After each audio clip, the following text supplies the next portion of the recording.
शिवरायांचा पुतळा कोसळल्याप्रकरणी चौकशी होईल। लातूरमधील कार्यक्रमाप्रसंगी अजित पवार यांनी प्रतिक्रिया दिली। राज्याचा उपमुख्यमंत्री म्हणून जनतेची माफी मागतो, चौकशीनंतर आरोपीला योग्य ती शिक्षा दिली जाईल असंही अजित पवार यांनी म्हटलं। मी राज्याचा उपमुख्यमंत्री म्हणून सांगतोय, मी याबद्दल महाराष्ट्रातल्या 13 कोटी जनतेची माफी मागतो।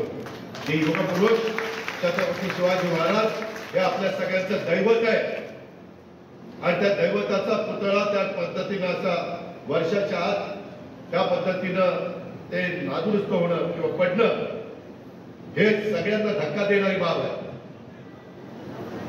यामध्ये जे कोणी दोषी असेल ते कुणी असू द्यात, वरिष्ठ अधिकारी असू द्यात, खालचे असू द्यात, कॉन्ट्रॅक्टर असू द्यात, तो कॉन्ट्रॅक्टरला तर काळ्या यादीमध्ये टाकला पाहिजे। लोकशाही मराठी ऐका, पहा, जागरूक रहा।